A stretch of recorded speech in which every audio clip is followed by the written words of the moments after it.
Hello, you beautiful people, and welcome to another I Am the Hammer, the show in which I talk about all things Grey Knights.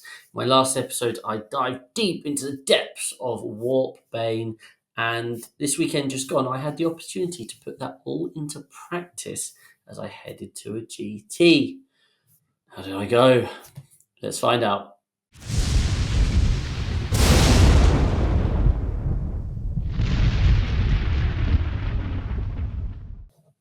So, in this episode, I am going to be going through the games, analysing them. Where did I go right? Where did I go wrong? And just kind of then I'll debrief how I felt about the event from a personal perspective and a Grey Knight perspective. And then I'll be diving into what things I learned about kind of how Grey Knights play, what units you should be selecting, even the more specific things like weapon loadouts, etc.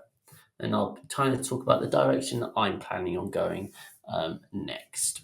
So, my list, I decided to go for lots of Dread Knights. About this time last year, I played my first ever tournament with Grey Knights. I took 5 Dread Knights. I did not like it. It did not suit my play style.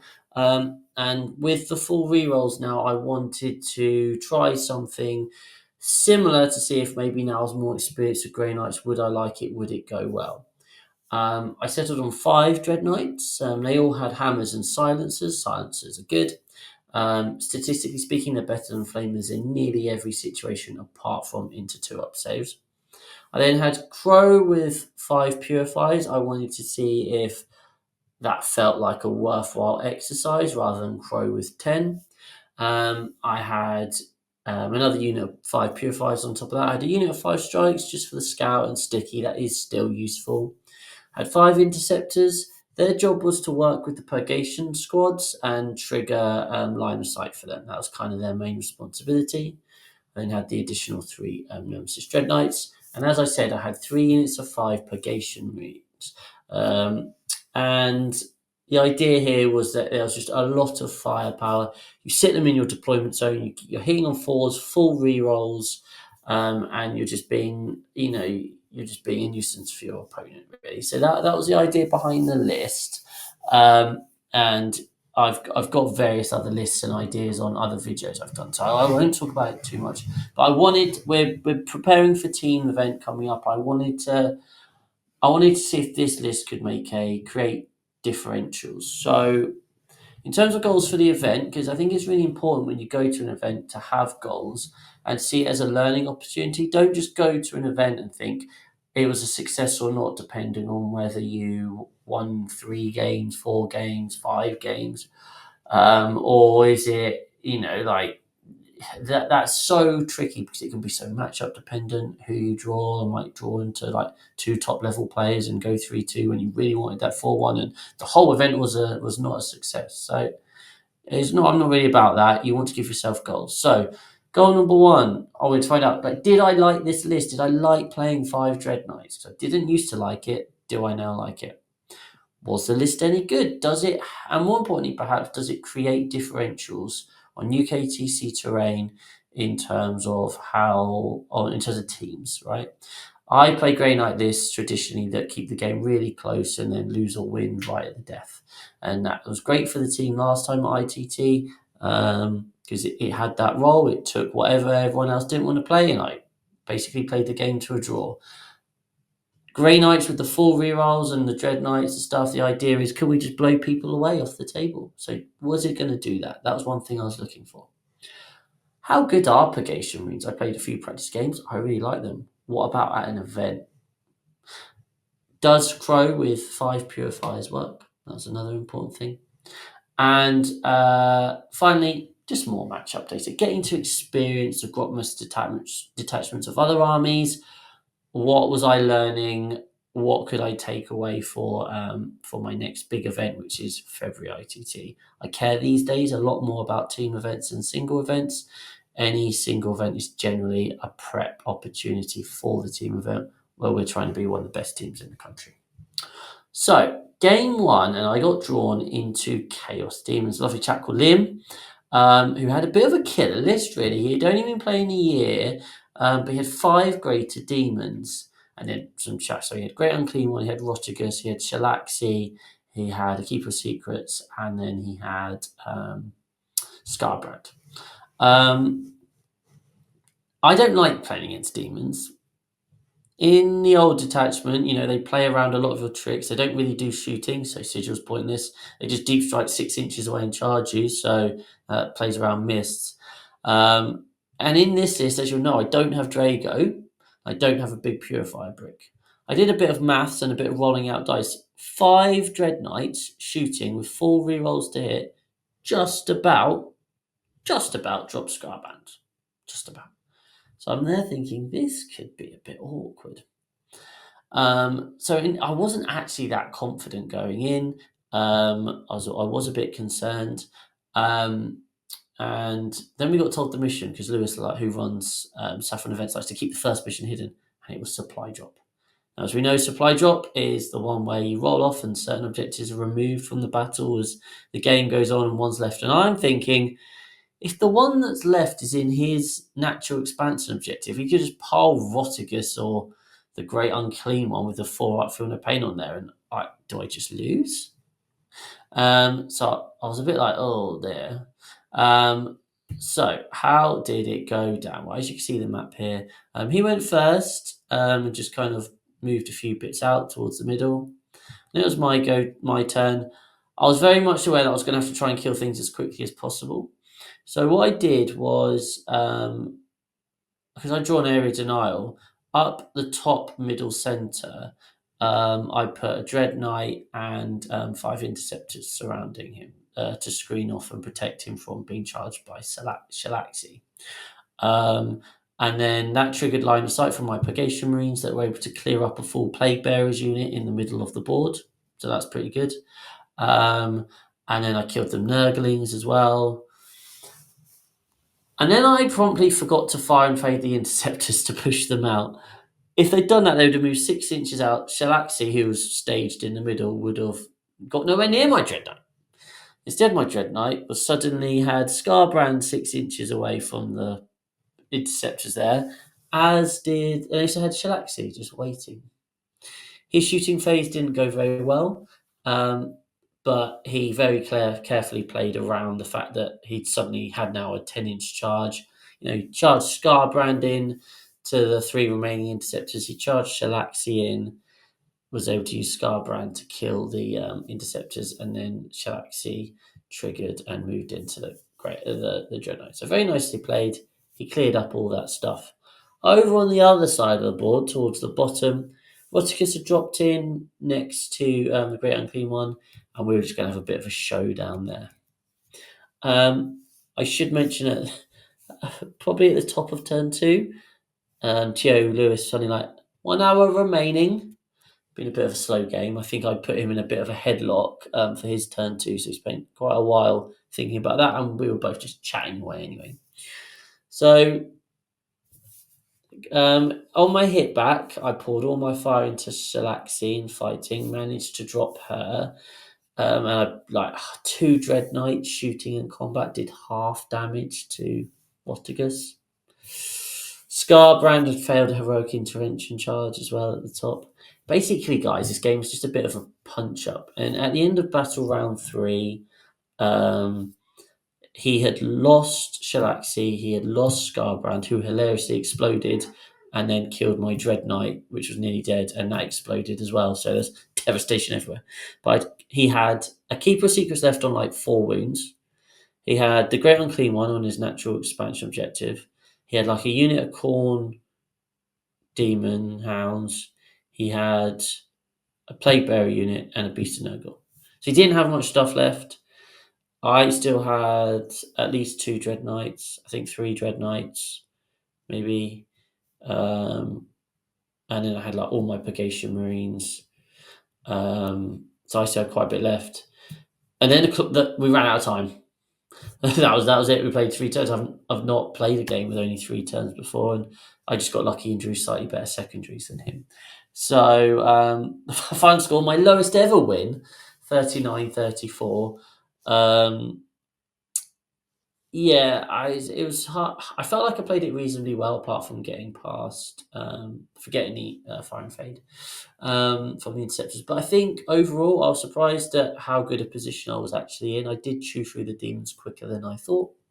Um, Crow and 5 purifiers with full hit and wound rerolls did decent number of damage to a keeper secret. It's like half damage, I think, to it. Um, so yeah, I think it was okay, and I was glad to get that win under my belt. Didn't learn too much, didn't get to play the whole time, but I was reasonably aggressive and just kind of pushed out into the space and tried to screen him out and stuff, and I think it went quite well. So what was my reward? It was Deathwatch, run by none other than Mr. Jack Tight. For those of you who follow the channel, will know he is our friend, best friend of the show, and our arch nemesis, as he always beats us.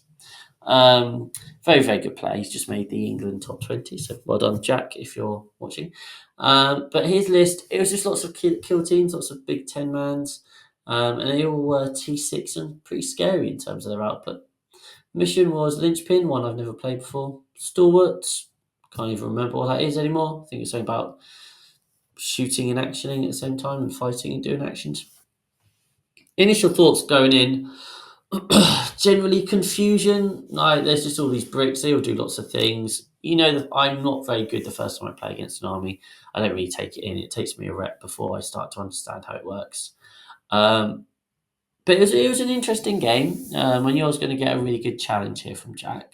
So it was table quarters. Now I'm on a bit of a bad run at the moment on table quarters. I think I've lost my last 4 or 5 games on table quarters. I just can't get it right at the moment. And this game definitely proved the issue that I would carry on finding with 5 Dread Knights. Jack was very aware that if he just moves stuff out, obviously he just gets shot to death. So he played really cagey. I think the first battle round took about 10 minutes. Not a single shot was fired. I got a second turn, which was good for me. So he just hid there, scored some points. Then it was my turn, and I hid there and scored some points. Then it was his turn, and he hid there and scored some more points. And then I was like, I'm going to come out slightly because this was his. He had a couple of rapid ingress turns here. I know Jack's got to make a move at some point because if we just both sit hidden the whole game, I win because I go second. So I just run out onto the objectives at the end and beat him, and I probably score. I score secondary slightly better. So I know he's going to push. So I have to try and block this off. Turn 2, I rapid ingressed my Crow unit into the middle of the board for a nice little steal of some primary. I was really happy with that. And then if you look at on the top of the board, that middle 2 L's that I joined together, had a big beefy unit there. So I charged Crow into there with full hit rerolls and wound rerolls. And I think we were both surprised at how little it killed. Armor Contempt Force can go either way. It didn't kill a huge amount. And then I got really lazy in my consolidate and didn't block off his pathway, so he was able to pile in and consolidate onto the middle objective and steal back the primary that I'd stolen from him. So that was annoying because that was just laziness on my part, just not paying attention to what he could do. I'd kind of on my turn 2, I'd kind of stuck out on the left ruin. You'll see where the 5 is. I put a Dread Knight out there just to, in case he rapid ingress down, and I could like his 10-man Deathwatch veteran squad, then I'd be able to shoot. And then I suddenly remembered I had containment right at the end. You can see I was really playing in a focus way. So I shuffled a Purgation unit out kind of up against the ruin. So I had that bit there. Then on the bottom right, which was my natural expansion objective, had a Dread Knight and some Purifiers there. And I toyed with the idea, because basically where that line is where the 20 is on the right-hand side, the one going up to down, he put some incursors to screen me out and score some points. I was toying with the idea of putting a Dread Knight out there, just poking him out to see them. But I was like, nah, it's fine. The Purgation squad will pick them up. And I want to keep my 4 OC on that objective. What he then did was put his Deathwatch veterans basically where that 14 is. out of shooting range of the purgation marines, and threaten my natural expansion objective, which makes sense. I was like, okay. And then turn 3 happened. So turn 3, Stone Guard moved out to the middle of the board. Big brick of shooty inceptors and stuff went over to my left-hand side to try and kill the Dread Knight there. And the Deathwatch veterans moved across on the bottom right-hand side. This was basically the battle round where the game was kind of decided to an extent. If he bounced, he's given me a lot of stuff, and he's given me 3 units, and then that puts me in quite a good place. As it was kind of the opposite of that. 2 frag cannons managed to wipe an entire rolling minimum shots. Managed to wipe an entire the Purifier squad in the bottom right hand corner. The Inceptors had sustained or something, and that just went off into the Dread Knight on the left hand side, left it on not many wounds, and then he charged in and finished that off and tagged the Purgation squad there. The hammers from the Deathwatch vets just one shot the Dread Knight that was left on the bottom right. And Crow's squad obviously died to 12 mortal wounds from the Stone Guard. I lost a slight elite unit more than I was expecting that turn. I wasn't expecting to lose the Purifiers and the Dread Knight on the bottom right. So we're now in this situation where it's like, well, right, can I clear him off? And I drew 2 cards. I think it was Area Denial and Overwhelming Force or something like that. Storm Hostile. Which meant basically I had to commit and kill the Stern Guard and the Judicial middle objective. I really didn't want to. I wanted to deal with the Deathwatch veterans, and I wanted to kill the Deathwatch unit on the top left or the middle left. And that was the issue. So I had to kind of commit more than I'd want to killing the guys in the middle, which meant I didn't get to kill as much of the Deathwatch veterans on the bottom right as I would like. And that was it, really. The game kind of snowballed in terms of points because he was getting primary, I wasn't. He still had a lot of units left. You know what? By the end of the game, I'd say I still had some Dread Knights left. I still had some Purgation Marines. I was starting to chew through him eventually, but it didn't matter because I'd already lost on points through the primary.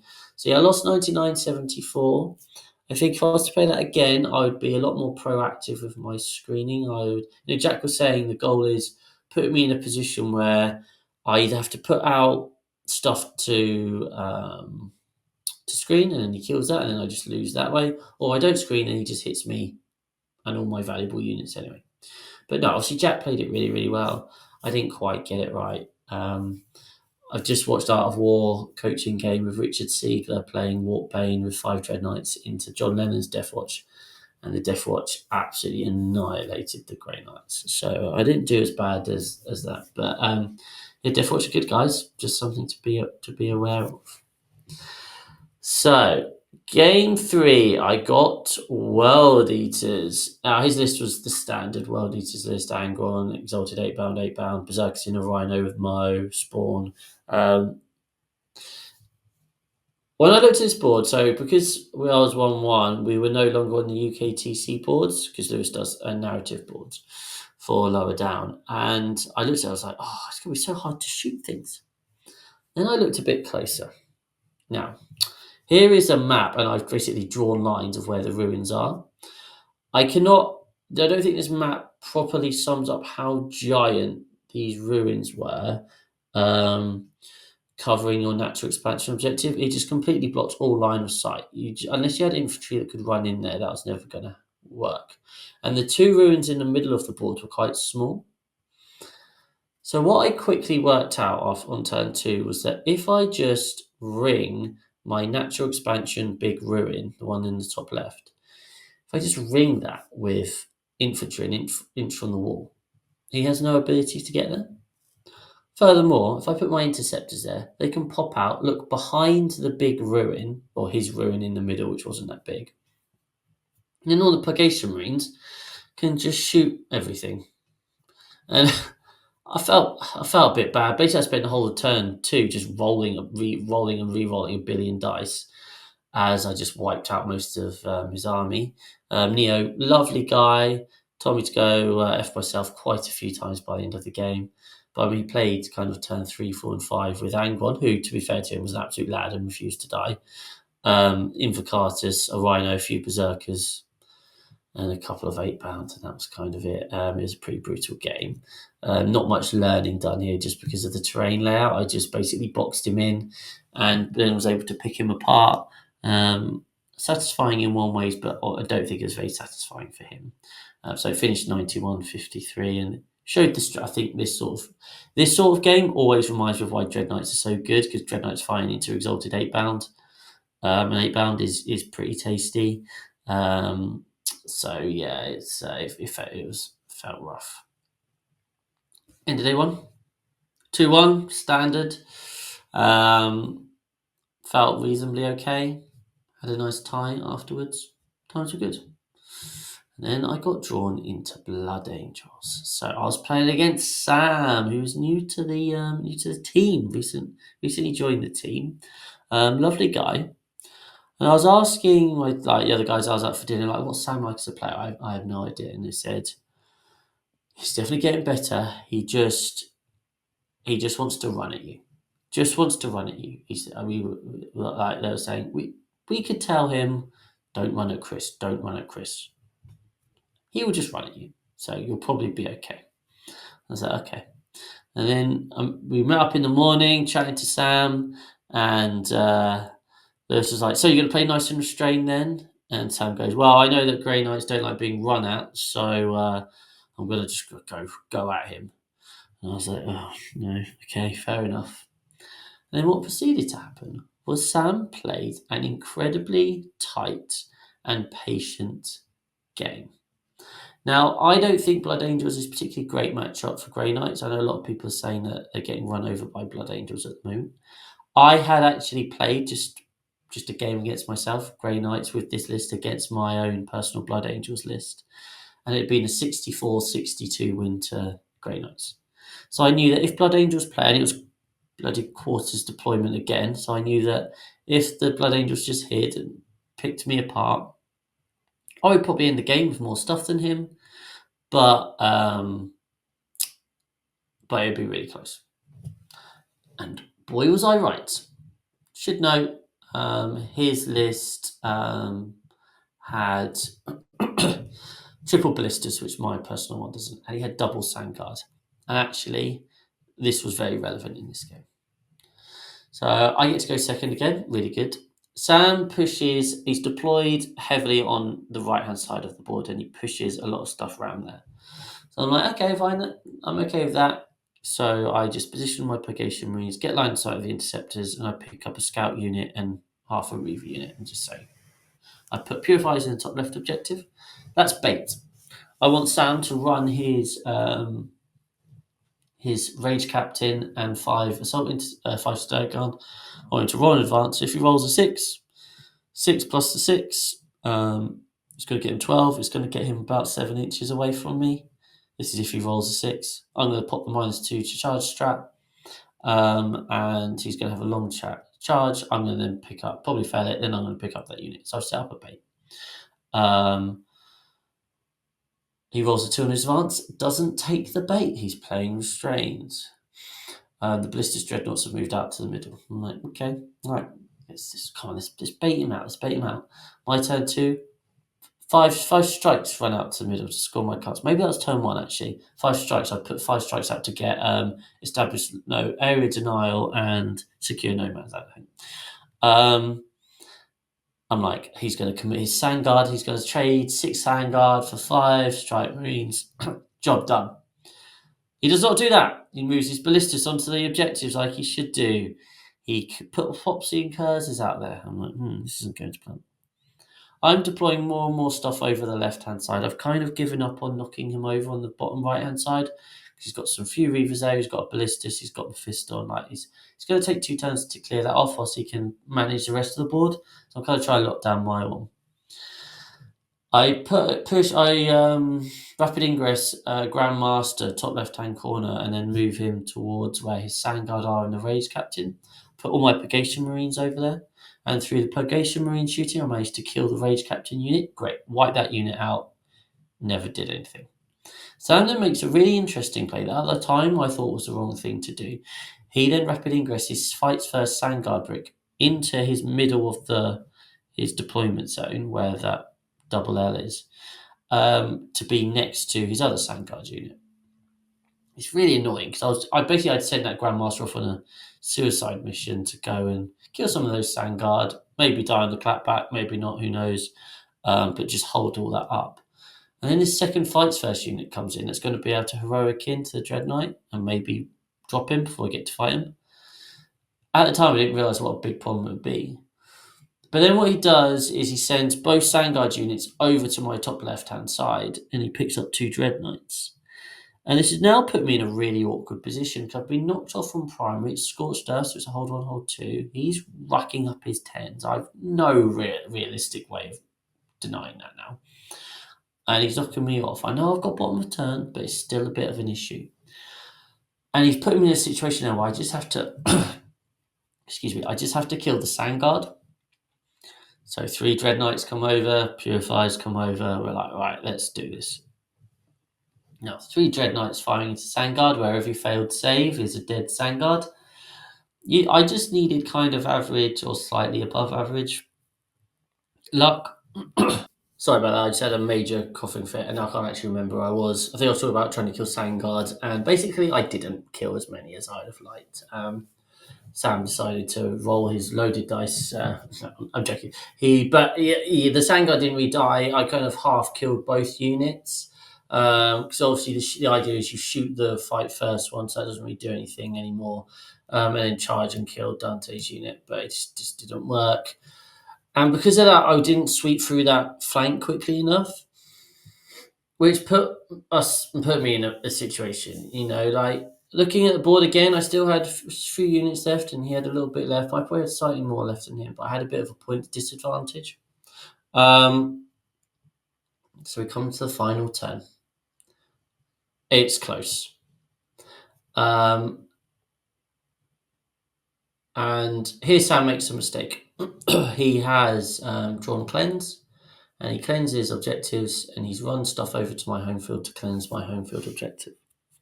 It's obviously the wrong play. We're playing Scorched Earth. He should burn it. I'm like, oh, so interesting. He's not scored as many points as he could have there. To be fair, I wasn't even paying attention until it came to my turn. I was like, oh, he's not burnt that. That's weird. And then it was my turn to make a mistake. And this has been a bit of a common trend recently, and I don't know that I'm not quite playing enough. But I'm just not thinking through the final turn in enough detail. It happened at the last ITT, and it potentially cost us a win instead of a draw. At LGT, I lost my game 4 because I messed up denying his secret mission. And I messed up here again. So basically, guys, what happened was I drew Assassinate and something I couldn't score. So I redrew a thing I couldn't score and got Bring It Down. And I had Purgation Marines right near his deployment zone objective with, and then he had like 3 intercessors on it. I could only get 1 Purgation Marine onto that objective unless I advanced them. And then if I advanced them, I needed a 3 to take him off that objective. But then I couldn't get anything over to that objective to burn it, and I needed to burn that final objective in order to win. And so in my head, I was like, oh, I've got 2 Dread Knights left. I've picked up 1.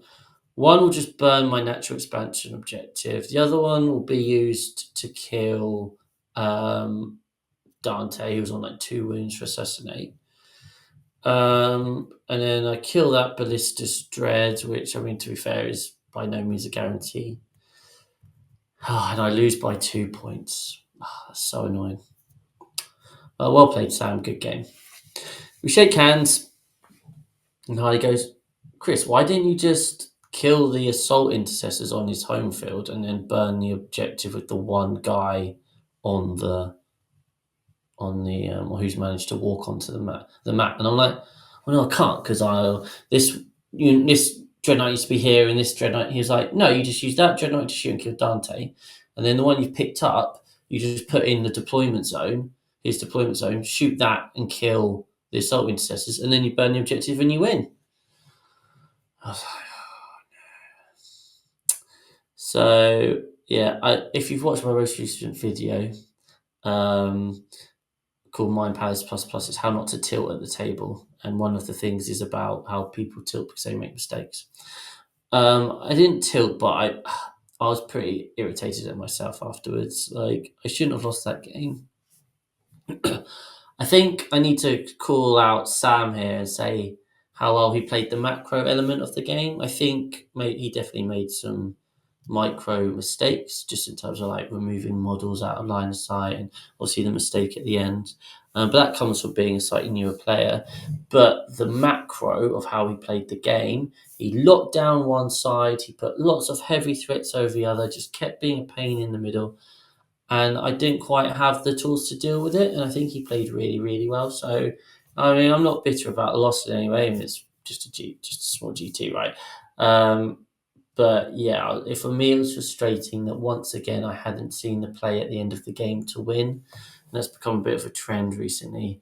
It's something I've used to pride myself on, being like a very systematic thinker. So yeah, I was a bit disappointed with that, to be honest with you. So it finished as an 84-86 loss. Funnily enough, Sam had put a prize in for whoever scored the most points against him would win a prize. And across the weekend, 84 was the most he conceded. So I won some free Aquilons. Isn't that exciting, eh? Straight on eBay. So yeah, bit sad about that loss, but Sam, if you're watching, well played. Hoping to do some form of TTS battle report with him at some point, where I can destroy him and humiliate him on the internet for everyone to see. So final game was into Warwick playing guard. I think I've spoken about Warwick before. I played him in RTT where he played Imperial Agents, and I somehow lost that game. So I knew Warwick was a good player. Lovely guy. Genuinely lovely guy. I was quite flat and tired. And Warwick's a very bubbly character anyway, but maybe I think he was could tell I was a bit flat. He was being really nice. We had a lovely game. Playing into New Guard. Now, all I knew about New Guard was it was lots of things going to drop down, and they hit very, very hard. We're playing a Burden of Trust, which, as we all know, is an appalling mission. It should go straight to the depths of hell. But the most interesting thing about this was we were playing on the Ravine. Now, the Ravine has a reputation at Saffron Sam events, basically, as you can see. Now, my diagram is not correct, I will hasten to add. The Ravine is far more enclosed at either end, left and right. But basically, it's just a giant mountains across the middle of the board and terrain in lots of places. And it creates a very weird dynamic. The problem for Warwick was that it completely blocked in his Rogel Dawn. So his Rogel Dawn basically sat staring at his natural expansion objective in the bottom right-hand corner. And yeah, this game was a really interesting one because he can drop down 15 guys, and these 15 guys, let me tell you, just one-shot a Dreadnought. There were no questions asked. It just kills them. But then he loses that unit. He can't bring it back, and it's actually similar costs or more points than a Dreadnought. So I'm like, okay, we're not actually trading that efficiently. Meanwhile, his Rogel Dawn can't shoot. His tank commanders are kind of sat at the back, but they're only 24-inch range. And I have got an awful lot of anti-infantry firepower. You know, he was terrified of the Overwatch threats. And I think in this game what I did well was I managed my natural expansion objective well. I forced him into some awkward trades. I also did a good job of just rolling to go second, which is always important on Burden of Trust, which meant that I was pretty confident. At no point in this game was I worried. Did I think that I was going to lose? Warwick did well to keep it reasonably close, I think, but he just was running out of stuff as he tried to drop my things, and I just kept having Purgation Marines firing a billion shots. And I had Dread Knights, which were overwatching or firing a billion shots. I certainly made a couple of mistakes in this game, um, especially with how I managed a couple of shooting situations, which meant he could pull out of line of sight. And I gave him a bit of primary, and I gave away Crow's unit for free, basically, which I didn't pick it up when I should have. Um, in the middle of the board. But overall, I was always reasonably confident. But I think the terrain definitely hamstrung Warwick quite a bit. Just couldn't bring his Rogel Dawn to bear. Although, to be fair, the Rogel Dawn did fire into. It fired into something. Just like. Oh, into a side cannon. I stuck 5 side cannon dudes just spread across the middle of the board for area denial. And the Rogel Dawn lit him up and he killed 1. Right. Just so yeah, Mogul Dawn didn't really do that much, but yeah, really enjoyable game, and I got my revenge on Warwick. So yeah, finished 64-51 because Burden of Trust hates points being scored. So that was that. I finished 3-2. I came, I want to say 8th because it was done on strength of schedule. I could quite easily have come second at this event because I lost to Sam. If I'd beaten Sam, I would have played a guy called George, who I've played before and had a narrow win against there. I know it would have been a tough game, but it's definitely a winnable game, I feel. He was playing Vanguard Marines. And if I had won that, my only loss would have been to Jack, who won the event, and it's strength of schedule. So, which was just as well because I scored like no points in this event. So yeah, so because of that, I would have come second. So swings are I could. There was a potential, right? But quite easily I lost to George as well. So it is what it is. But as we said, we don't care about the end result. We just care about, did we meet our goals? How were the processes? What did we learn? So that's why you're here. From a personal perspective, no. I'll go through the bullet points one at a time. So I'm not a fan of that many Dread Knights. Now, I think it's a combination of things. I've very much grown to be a player that likes to do the janky stuff, the baiting out, the old defensive tricks, and win at the depth. My playstyle isn't really that of smash face, blitz out a corner, etc. Move on. So maybe there is an element of I wasn't playing the list right because I certainly ended. I was always trying to like keep the Dread Knights back as shooting platforms and do stuff with the units, like score my points, etc. with the 5 bands. Maybe I needed a bit more of a mix of that. So I was always left with Dread Knights and never got close to losing them. I always had at least 2 Dread Knights left at the end of every game.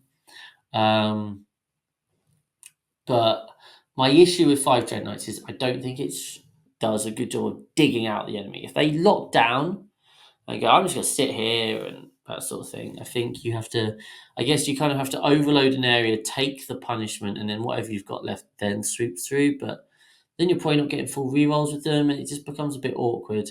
So me personally, I won't be taking that many Dread Knights again. It's just not for me. There was this element of like the balance of the list just didn't quite feel right in some ways. 5 Dread Knights for killing, 3 Purgation Marines for killing. Leaves you a strike squad, an interceptor squad which don't want to be doing things because they're trying to trigger the purgation squads, and then 2 purifier squads with Crow, and they were very average. I'll be honest with you, they weren't great. I probably didn't play them right, but they certainly weren't quite as punchy as I would have hoped. So I didn't quite get the list right, I don't think. Another thing for me is why can't I win on quarters deployment? I've genuinely now lost probably the last six times I've played on it.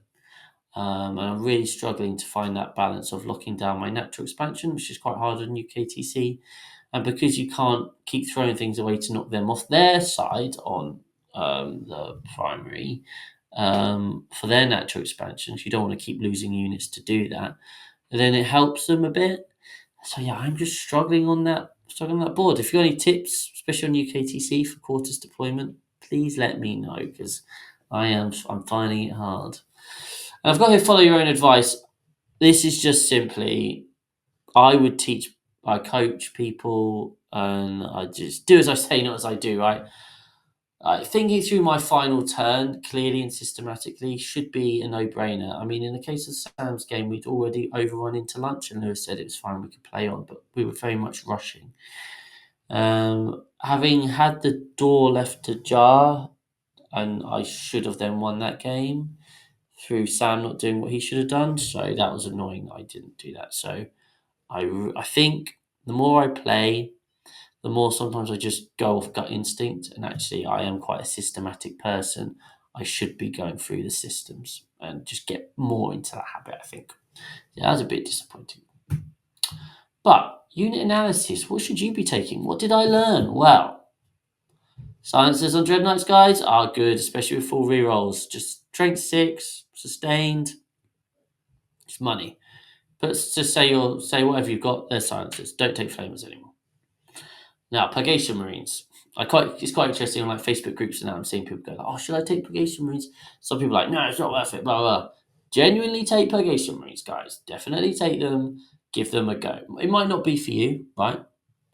But definitely give them a go. Now, as to what you should load them with, I went for 2 Psycan units and 1 silencer unit.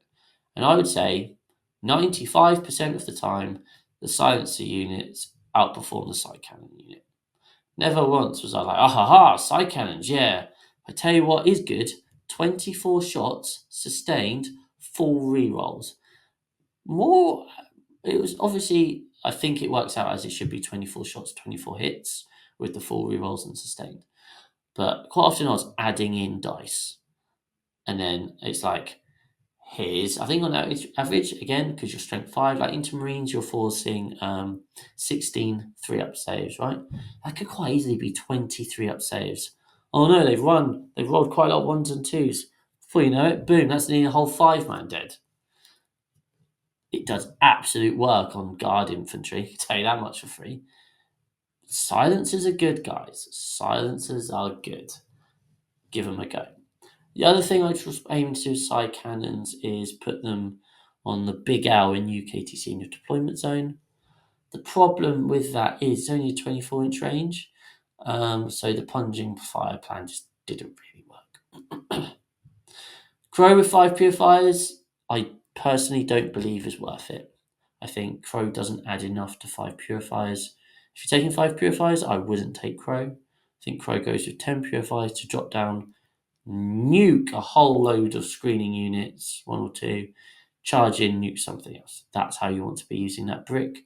I don't think if you're taking 5 purifiers, I personally would not take Crow with them. And finally, for me going in, I was like, strikes and interceptors. I might use them to go kill stuff with, rerolls and etc. So I just want more weapons. Actually, I think maybe the interceptors I use once in combat. Other than that, it was only ever shooting is what the opportunity they had. So put special weapons on strikes and interceptors. Probably side cannons because of the rerolls, but it's up to you. So what's next? Well, I'm going to reduce the number of Dread Knights in my list. I'm going to go for 2 or 3. Not quite decided yet. I think these days you just need combat killing power. You need to be able to dig people up. You need to be able to play a bit of a trading game. You need these larger blobs or killier things that can get into vehicles, elite units, etc.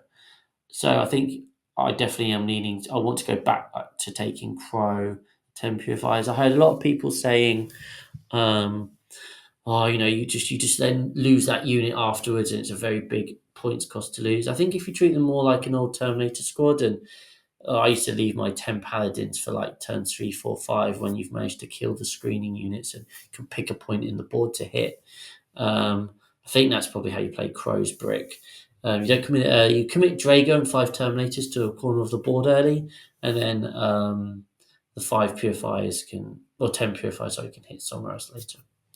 And then finally, 2 or 3 purgation squads. You know what? Quite often, I was using the 3rd purgation squad as either point scoring or screening.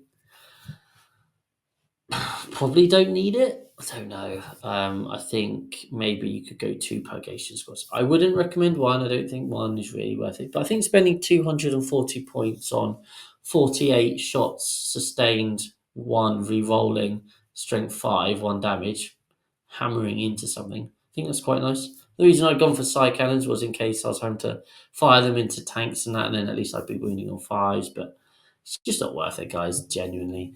So yeah, I am all aboard the silence to train on the purgation squads.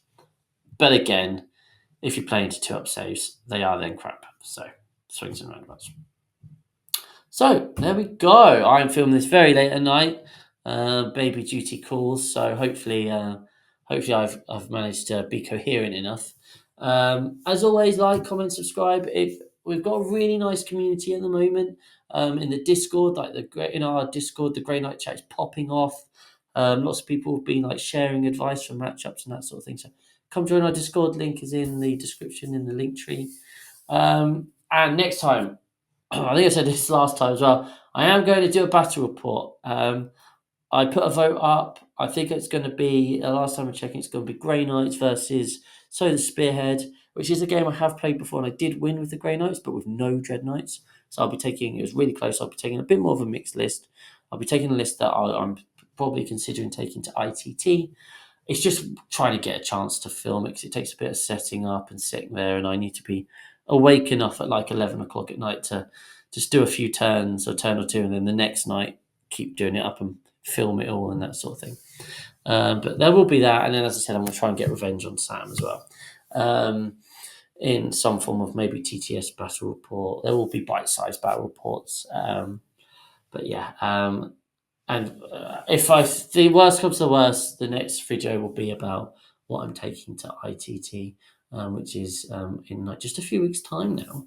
But yeah, thank you very much for watching, and I'm sure I'll see you again very soon. Take care.